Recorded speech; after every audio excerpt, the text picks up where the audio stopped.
Dans les documents abondamment illustrés, il est très courant d'avoir besoin d'insérer plusieurs fois la même figure dans un environnement X. Pour cela, nous avons plusieurs méthodes à notre disposition.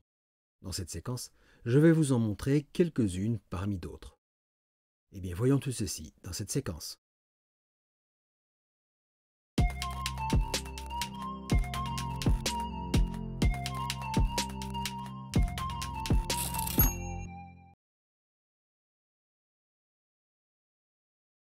La première méthode utilise une figure PIC déclarée dans l'environnement TextPicture.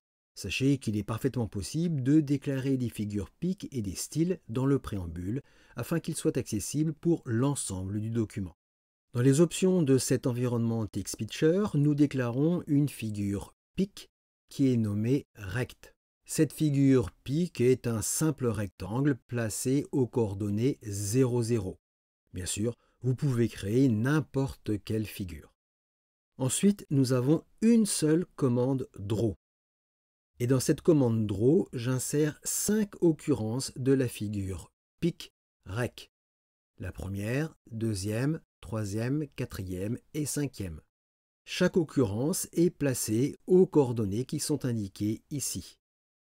Donc la première est insérée aux coordonnées 1, 1, la deuxième 3, 4, la troisième 6, 2, la quatrième 9, 3 et la dernière aux coordonnées 12, 5. Et nous avons bien le résultat attendu. Nous avons créé une seule figure PIC et nous avons placé 5 occurrences dans le graphique.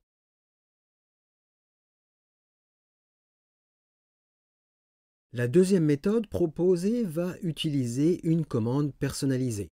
Cette commande est déclarée dans le préambule, elle utilise la classique commande newCommand et est nommée monRectangle, et elle utilise 2 arguments.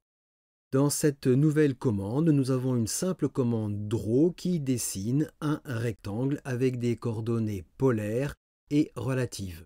Les 2 arguments, dièse1 et dièse2, permettent de déterminer le point en bas à gauche du rectangle. Ce rectangle est très simple, il a juste un contour épais, libre à vous de le mettre en forme comme vous le voulez. Dans l'environnement TextPicture, nous utilisons à 5 reprises cette commande personnalisée monRectangle. Pour chaque insertion, pour chaque utilisation de la nouvelle commande, nous déterminons les coordonnées du début du tracé du rectangle avec les 2 arguments. Donc le premier est placé aux coordonnées 1, 4, puis 3, 1, puis 7, 2, puis 10, 4, et enfin pour le dernier rectangle, pour la dernière occurrence, ce sont les coordonnées 12, 2 qui sont utilisées. Et nous avons bien le résultat attendu.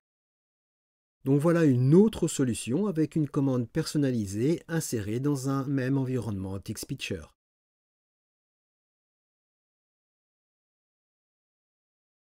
Une autre solution est d'utiliser une boucle for each qui va utiliser comme variable les coordonnées du début du tracé du rectangle.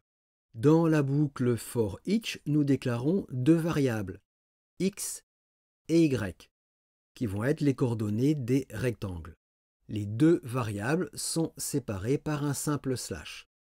Entre les 2 accolades de la boucle for each, nous indiquons toutes les valeurs des coordonnées que doivent prendre tous les rectangles. Là aussi, les valeurs sont séparées par un simple slash. 1, 2, 4, 1, 6, 3, 9, 2 et 12, 4. Puis nous avons la commande à exécuter dans la boucle. C'est une commande draw qui trace un rectangle initialement placé aux coordonnées 0, 0. Dans les options de la commande draw, nous avons une transformation TIX qui déplace la figure du rectangle initial avec la commande shift. Et les nouvelles coordonnées sont spécifiées par les variables x et y. À chaque tour dans la boucle, chaque rectangle sera placé aux coordonnées indiquées entre les accolades du for each. Et nous avons bien le résultat attendu. Voilà donc une autre méthode très succincte dans sa syntaxe. La dernière méthode proposée utilise le sous-environnement scope. Chaque sous-environnement scope permet de composer des figures qui seront totalement indépendantes des autres environnements scope. Dans cet exemple, nous allons appliquer plusieurs transformations à une même figure, à un même rectangle initial. Dans cet environnement TixPitcher, eh bien, nous avons 4 sous-environnements scope. Dans ce premier sous-environnement scope, le rectangle initial est déplacé avec la commande Shift aux coordonnées 1, 1. Dans ce deuxième sous-environnement scope, le rectangle initial est déplacé aux coordonnées 3, 3. Et nous appliquons en plus une rotation à 20 degrés.